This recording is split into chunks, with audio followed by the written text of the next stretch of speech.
La commune de la semaine. La commune de la semaine. La commune de la semaine fait étape à Willerwald. Je suis en compagnie du maire, Henri Axer. Bonjour monsieur le maire. Oui, bonjour. Vous êtes en place depuis le printemps 2020. Pas forcément évident de se lancer avec la période qu'on a connue à ce moment-là, j'imagine.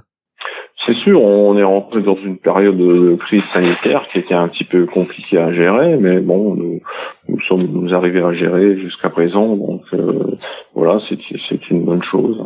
Parlons de votre village, le village que vous dirigez, Willerwald. Quand je pense à Willerwald, il y a toujours ce côté, pardonnez-moi l'expression, un peu américain, c'est-à-dire la départementale et des routes perpendiculaires. On le voit bien d'ailleurs quand on peut voir une photo aérienne. C'est assez étrange, c'est dû à quoi?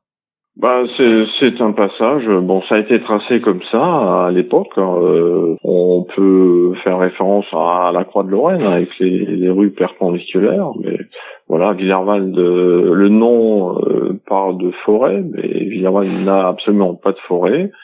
C'est un village où il fait bon vivre. C'est une axe traversante. Effectivement, Willerwald, il y a énormément de circulation. On peut compter 10 000 véhicules jour. Un des points qui vous tient particulièrement à cœur, c'est la sécurisation de cet axe passant, je crois.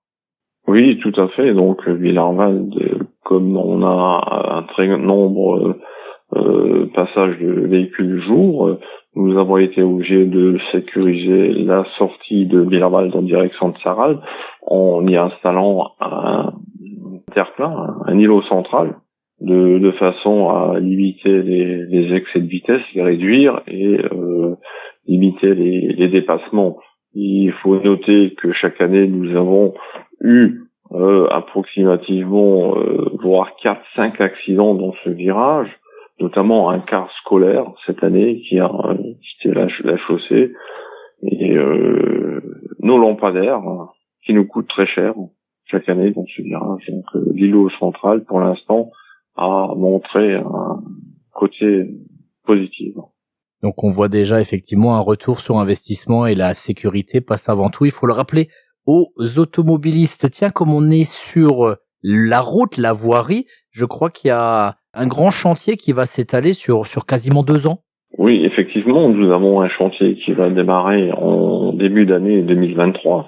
Une réflexion de voirie, c'est-à-dire enfouissement de réseau, et cette chaussée, cette rue sera destinée à un espace partagé, c'est-à-dire piétons, véhicules empruntant cette chaussée. Donc il n'y aura pas de trottoir, il y aura de chaque côté des places de stationnement avec un caniveau central, et bien sûr cette rue sera limitée à 30 à l'heure, et c'est l'axe principal qui donne à la salle polyvalente, donc beaucoup de circulation.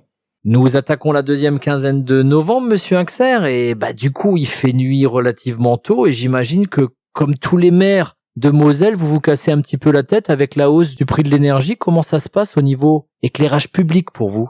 Oui, alors, bien sûr, face aux augmentations budgétaires qui affectent les citoyens que nous sommes, mais aussi les collectivités, comme toutes les communes, nous avons pris des mesures de sobriété et d'économie qui sont à notre portée de façon à réduire la facture énergétique. Donc nous avons fait le choix d'éteindre l'éclairage public à partir de 23h30 jusqu'à 5h du matin, tout en gardant un minimum d'éclairage sur la départementale, de façon à assurer un minimum de sécurité au niveau des carrefours et au niveau des passages piétons. Est-ce que cette hausse de l'énergie, d'une manière générale, ça vous inquiète parce qu'il y a un côté, bien sûr, gestionnaire quand on dirige une commune? Tout à fait. C'est un gros problème, un gros souci qui va se poursuivre à l'avenir, puisque on demande de plus en plus de consommation électrique. Il y a le marché de l'automobile qui se développe, un véhicule électrique, donc c'est encore une fois des consommations qu'on ne maîtrise pas. Donc à un moment donné, et puis le coût de l'énergie qui augmente fortement. Donc ça sera un problème qu'il va falloir gérer dans les mois à venir. Monsieur Axer, on parle souvent de la perte de contact des citoyens avec les élus, avec les services publics. Vous, à Willerwald, vous prenez un petit peu le contre-pied, mais de manière positive. La mairie est très souvent ouverte et les élus sont très présents. Oui, tout à fait. Le fait de garder le contact avec le public. Alors, la mairie est ouverte où le maire et les adjoints sont disponibles tous les jours de la semaine, hein, du lundi au vendredi, de 8h à midi, et nous avons des permanences le mardi et vendredi soir de 18h à 19h. Et chaque personne peut venir en mairie ou téléphoner en mairie sans prendre rendez-vous. Nous sommes disponibles, on va dire presque 24 heures sur 24, ou même entre midi, on va dire 25 heures. Bon, c'est une petite touche d'humour. Ouais, c'est sûr que la 25e heure, pas forcément, mais en tout cas, on peut reprendre le petit mot qui disait parfois que la mairie, c'est la maison du peuple. C'est la maison du peuple, et puis les gens attendent à ce qu'il y a quelqu'un qui les écoute ou qui les reçoit. Vu depuis le Pays de Bitche, Willerwald est une commune dynamique, notamment au niveau démographique. Une commune qui avait moins de 1000 habitants dans les années 70 et qui en compte quasiment 1600 maintenant. Vous pensez que c'est dû à quoi cette progression régulière? Alors la progression régulière est bien sûr d'après la situation de la commune. Hein. La commune est bien située dans un axe, dans un centre, on va dire à peu près au milieu de l'Europe. Hein. Vous avez accès côté nord directement sur Sarreguemines, l'Europole 2, et au sud vous allez directement sur la région Sarreguemines, l'axe Nancy-Strasbourg, et donc c'est un axe qui est très très fréquenté et puis très stratégique pour tout ce qui est développement économique. D'ailleurs, cet axe autoroutier peut mener à la fois vers les grandes métropoles françaises, mais aussi du côté des grandes villes allemandes. C'est ça, tout à fait. Hein. Nous avons l'autoroute à 1 km de Willerwald qui donne l'accès vers l'Allemagne, vers Paris et vers Strasbourg. Et puis la zone industrielle qui est tout de suite à 500 mètres, toute une zone qui attend les futurs artisans, voire industries pour développer le secteur économique. D'ailleurs, vous qui siégez également à la casque, vous avez peut-être quelques petites infos à nous donner. Il y a des petites touches en ce moment de ce côté-là? Alors, pour l'instant, il n'y a pas d'infos. Tout est en stand-by. Hein. On attend toujours une réponse de Rex Solar. Hein. Donc, pour l'instant, c'est ni oui ni non. On est dans l'attente d'une réponse.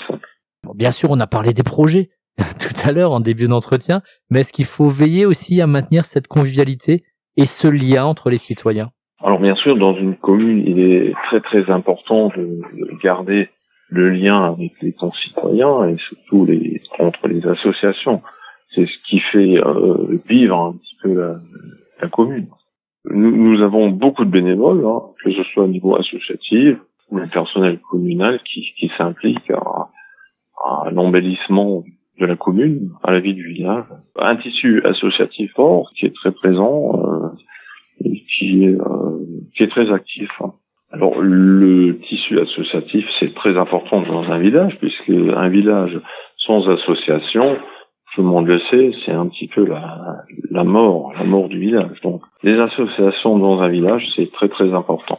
Voilà. Et puis nous soutenons les associations dont les moyens dont nous disposons. Henri Axer, maire de Willerwald pour la commune de la semaine. Merci beaucoup. Merci, je vous en prie.